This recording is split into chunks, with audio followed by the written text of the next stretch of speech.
Welcome everyone. Welcome to the Bidders Conference for Promote Financial Literacy. My name is Scott Miniman,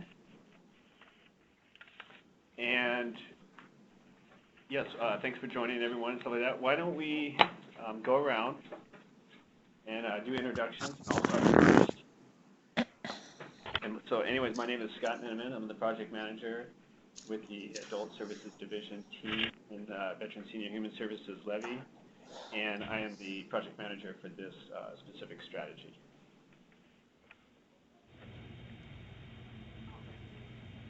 I'm Cindy Grenick, and I'm the president of American Financial Solutions. We're a nonprofit that does credit counseling. I'm Ellie Banker, and the Development and Outreach Director at Northwest Access Fund.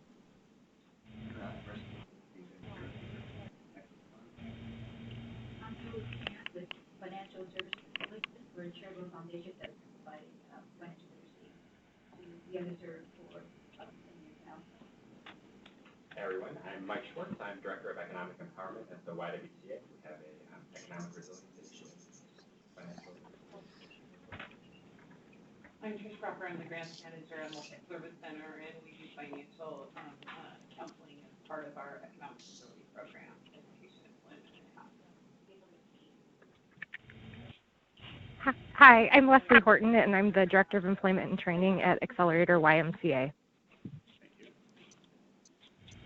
Hi, I'm Jan Kalb. I'm one of the technical assistants in grant writing at 501 Commons.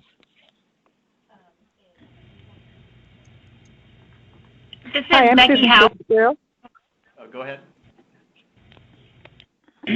This is Becky House with American Financial Solutions as well. I'm the Education and Communication Director. And this is Susan Fitzgerald from Vashon Youth and Family Services. I'm the grants writer. This is Lizzie Martinez Alvarez with Urban Financial Services Coalition. I'm the founder and executive director.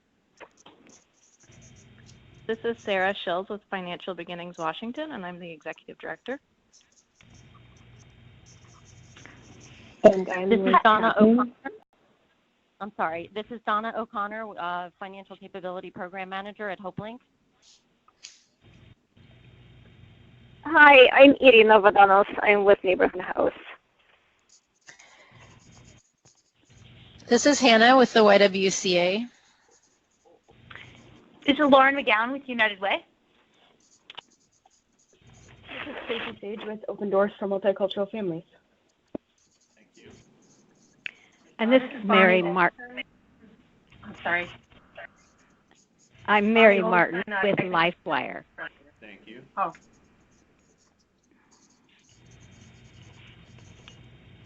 Anyone else that's on? Bonnie Olson, a TA provider, Emerging Design Consulting.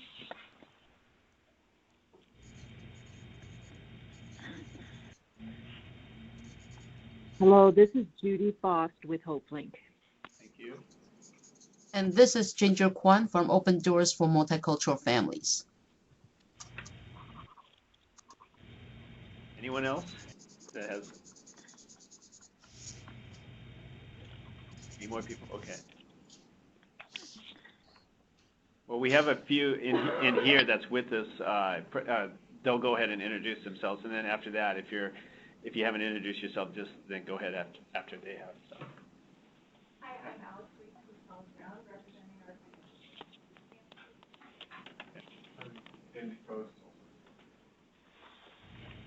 Hi, I'm Annie Keating. I work for the International Rescue Committee. I'm managed the economic empowerment. Hi, I'm Keith Snodgrass. I also work for the International Rescue Committee and the grants specialist. And then is there anyone else that hasn't introduced themselves that's on the phone?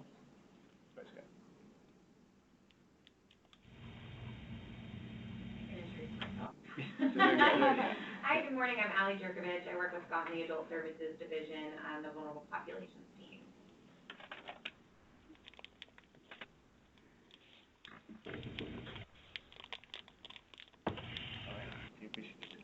Okay. All right. Well, thanks everyone for introducing yourselves. We're going to present this slide presentation, which is probably going to take about 20 minutes to do.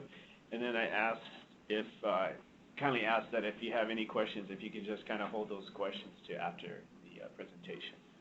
And then we can try our best to answer those questions. Oh, wait, is that? Oh, yeah.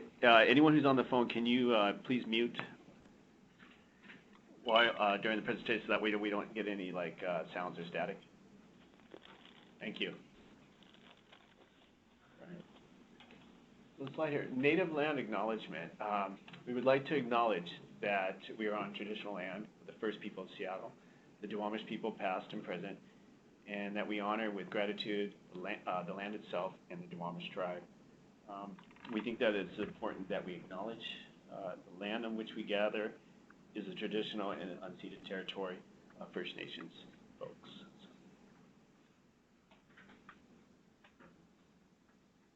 The agenda. So I'm just going to be talking about briefly about what the Veteran Senior Human Services Levy is, a brief overview of the FS2 strategy, which is promote financial literacy, and an overview of the RFP itself, and then how to apply and questions and answers to that. And you all have a handout there in front of you, which you can just kind of follow as I go through the slides here. Right. So what is the Veteran Senior Human Services Levy? It's an expansion of former levies. It was passed by King County voters in 2017, and it promotes 5 result areas that we focus on, which is housing stability, social engagement, system access and improvement, healthy living, and financial stability, which this RFP falls under. The first year of the levy was a transition planning year, and was guided by the Veteran Senior Human Services Levy Transition Plan that mainly continues services and programs from the former VSHSL levy. As you can see, our veterans are included as service members and their families. Seniors are 55 years and older, and vulnerable populations, which can encompass a wide array of populations. So under the Veteran Senior Human Services Levy, we have guiding principles, and guiding principles for connection is to build and improve connections, so connections among people that the levy serves and among the people and organizations that provide the levy services. Belongings, we think that people do best when they feel a sense of belonging based in personal relationships and connections to the community. So what you'll see in this combined arms approach and community of services connect providers and connecting clients to foster belongings. And one of the big things on our team is, or that we hold and see as, is sort of this North Star of our work is what can only the Veteran Senior Human Services Levy can do. Since this is now funding to the community, and it's not, it's funding to the community, but it's not supplanting existing funding. We have a unique opportunity to support communities to do innovative projects.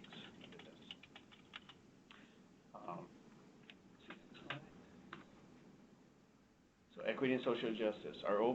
The overarching goal is to ensure that all people, regardless of who they are and where they live, have the opportunity to thrive with full and equal access to opportunities, power, and resources. Equity and social justice is the key to the work of this levy, and is embedded throughout the principles in a way that we are looking for a facilitator to support that work in the RFP deeply rooted in equity and social justice.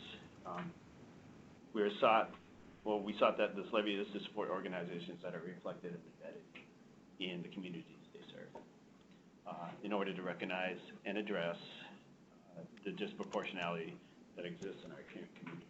So this is very important, the body of work that we're seeking.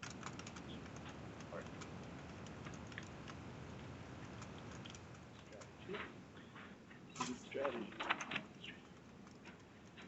So this strategy, the FS2, it falls primarily into financial stability.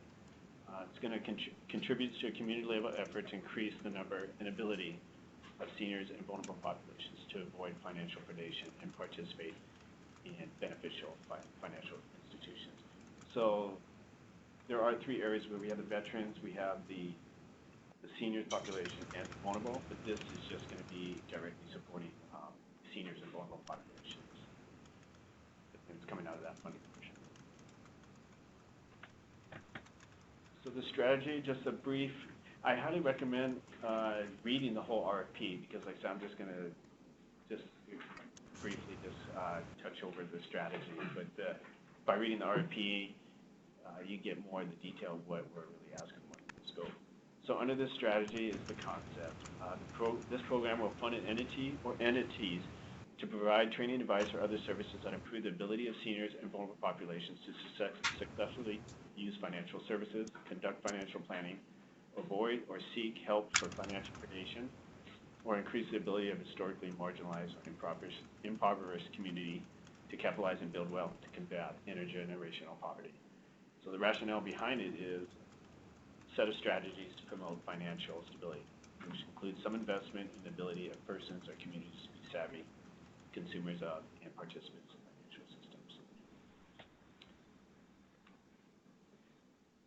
So for the RFP, the overview, so the scope of work is what we're looking for is the applicants to provide a service or a suite of services that will advise, educate, counsel, or coach seniors and or vulnerable populations on a range of issues that will improve the ability of seniors and vulnerable populations to successfully use financial services. Here is an example, a list of the services that we are hoping that will be provided, may be provided.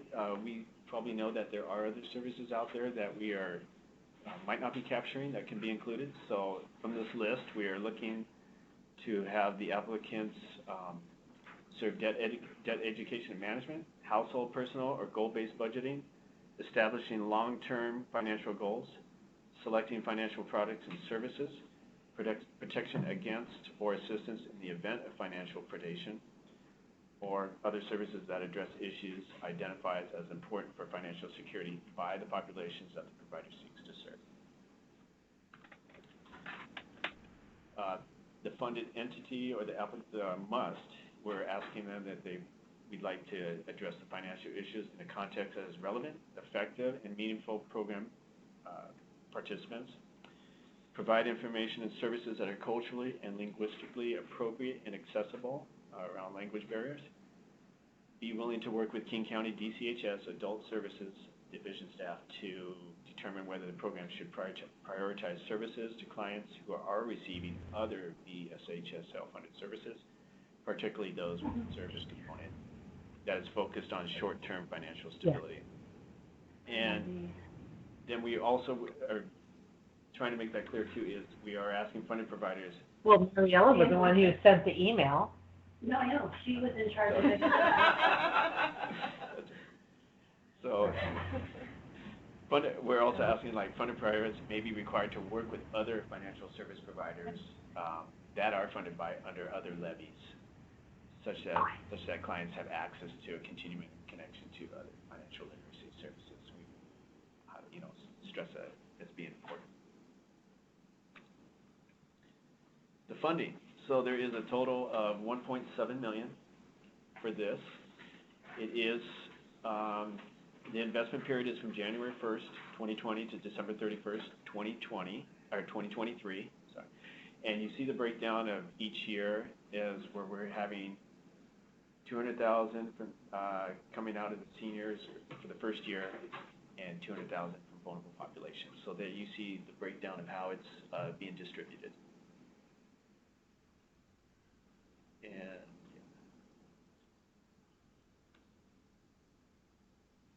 eligibility. So the eligibility is the one important thing is applicants must demonstrate the sufficient expertise and experience and ability to provide the services for which they are applying for. We feel that's important. It's open to nonprofit organizations, community-based organizations, tribes and tribal organizations, and public government agencies serving communities in King County.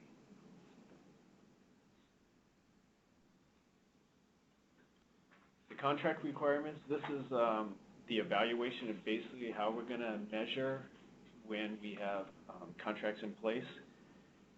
We're going to measure on how many number of clients were enrolled in services. We're asking for, we want to see how many number of clients from identified marginalized groups or communities, what the percentage of clients who were satisfied with the services they received, and what will be the percentage of clients leaving with a better understanding of the topic as a result from the services they received. So we're going to be measuring that for our contract requirements. The RP timeline. So the RP was released just last week, November 7th. Today's the Visitors Conference, but the final day we're asking to submit questions regarding to the RFP would be December 20th, 2019. And the RFP will be closing on December 31st, 2019 at 11:59 p.m. that night. So it's basically, it's open for 7 weeks for this RFP, or almost basically 7.5 weeks. Responses will be reviewed and rated in January 2020. Then we will decide the award decisions sometime in February, March of next year. And then we anticipate the contracts to start of April 2020.